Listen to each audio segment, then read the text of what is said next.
Welcome back. Well, overnight, thousands dressed in Star Wars garb flooded the Toys R Us and Disney stores in Times Square, New York City, for the first release of the toys that are tied to the film, getting their hands on everything from Legos to lightsabers. With more on the Force Frenzy, I want to bring in FoxNews.com entertainment reporter Diana Falzone. Good to see you, Diana. Good to see you. Thank you for bringing me in. What is behind all of this? Oh, this is... Characterize what you're seeing right now. Okay, you're seeing excitement. People are riveted. They're standing in lines at midnight at 12:01 waiting to get in the stores, but you're not really seeing kids there. What you're seeing is super fan collectors who are hoping to buy these toys for between the price points like $19 to about $200. So they're buying them for cheap and hoping that they can resell them in the future on eBay and Google and things like that. He's saying in my ear, nerds, and I'm like, A lot of these people are like men in their late 30s and early 40s who remember when the first film came out, and they have nice incomes, and this is what they collect. How about 50? My husband can't wait to see it. Get 30. How about 50? He was not outside, though. No, he wasn't. Well, this film has been since, I think, 1983 was the first film, or 1980. No, 77 was Star Wars. 77. But so it has such a following, and they're bringing in millennials, and they're bringing the younger audiences, too, because they have the Star Wars cartoons. But this is projected to make in merchandise alone $3 billion. Just from merchandise? Just for merchandise. And they're saying this year, but next year's projected to make more. And remember that Disney acquired Lucasfilms for about $4 billion, so they're going to make good on their investment. I'll tell you, Disney is on fire. I mean, even in that firestorm in the last couple of weeks of the media stocks getting crushed, Disney, I mean, even though it had a couple of bad days, but this stock, you look at it over the long term, it's gone straight up. And ESPN's not going away. Yeah. Trust me. You like Disney as a stock, Hank? We do. We've owned it since April of '09.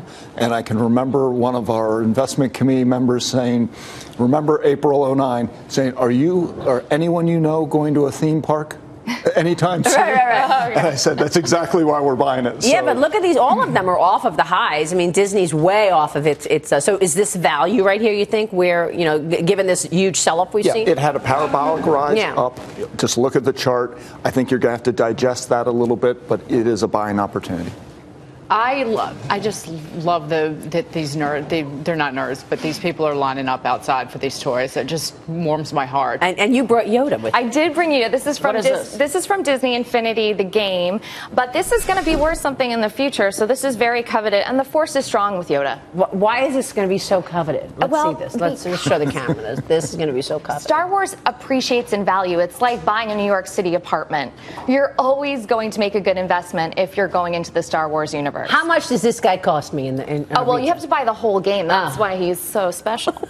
Okay. But like the new characters, too, like Kylo Ren is a new character, so any of the toys driven by the, Finn, new characters will be hot. Yeah, and what's really cool about this merchandise is there's clues for the plot points for the upcoming movie that's released December 18th. It's all clues. Yes. And that's why Disney's doing this. And, you know, I mean, because you're just building up the hype around the film because you're trying to figure out what is the plot line. And this is probably the most anticipated one they've had because we haven't seen a new Star Wars since 2005. I'm curious to see if they aged Han Solo and Princess Leia and Luke Skywalker, because I can't wait to see how they look on film, but do the actual the toys, did they age along with them, and how gracefully? Anything about ageism in Hollywood, we're probably going to guess no. But it is supposed to be 30 years in the future. I'll tell you, we'll see if this gets people in the theaters, because people have stopped going to movie theaters. You know, you've got such fantastic systems at home. Nobody goes to watch movies. I mean, the numbers are way down. This will top Jurassic World in multiples. It will be the biggest movie of all time. The fan base is just so huge. Diana, good to have you on the show today. Thank you so much. Thank you so much. We'll be watching your reporting, Diana Falzone there.